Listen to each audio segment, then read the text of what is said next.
Hello everyone. In this video I'm going to basically give a review and just talk about a book that I read called The Case for God by Karen Armstrong.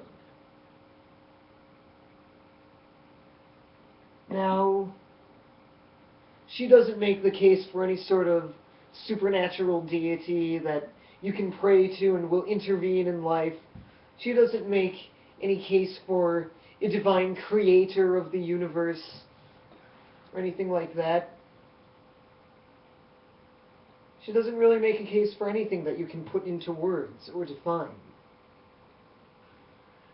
And in this book, she goes through basically all the different, or many of the different concepts that there have been of what God is. And she talks about, not just God, but also mythology and philosophy and religion. And things like mythology didn't necessarily mean something that wasn't true, but it was more a story that gave us ideas on how to behave. That was something that Karen Armstrong talks a little bit about. She addresses several different ideas.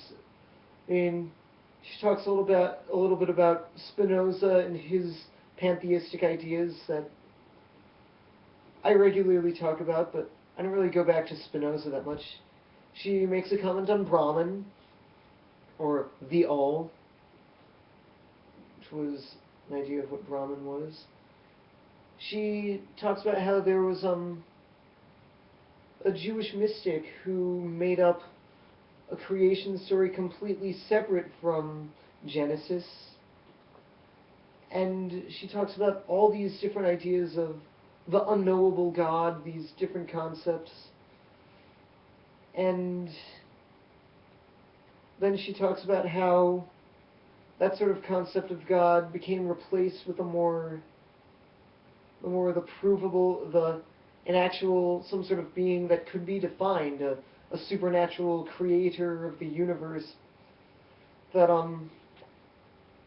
Isaac Newton was possibly one of the first people to really advocate that idea. And Isaac Newton, great scientist, I'm not talking down about him, but he was kind of the one who came to the conclusion that you could prove of God's existence. That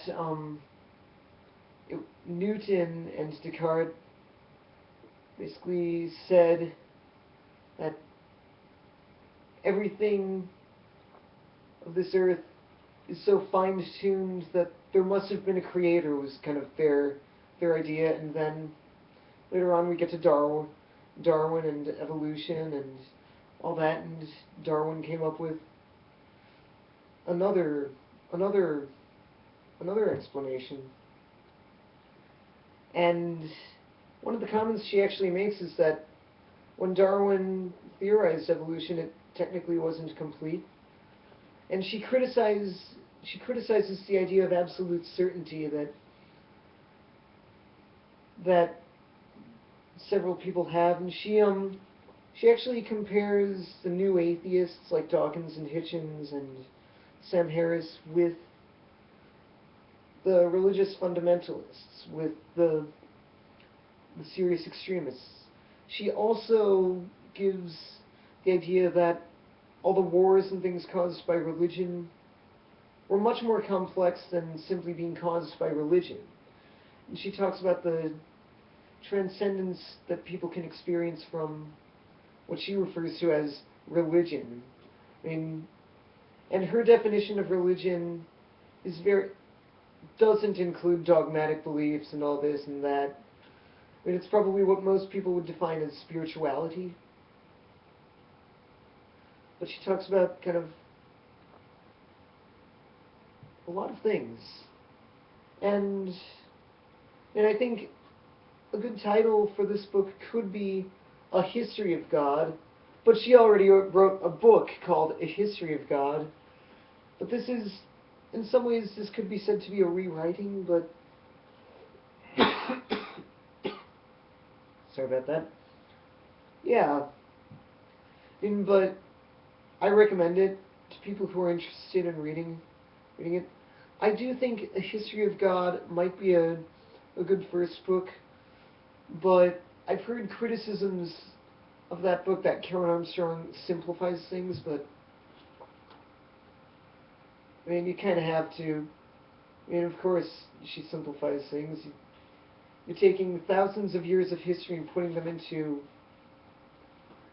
a few hundred pages, in less than 400 pages. But in both books, I recommend. I mean, Karen Armstrong is a great writer, and yeah, I think. I mean, some people might label her as like a religious apologist, but most people who are religious will label her as an atheist. So, the joys of being a third party. I recommend this book. Thank you for watching. Shalom.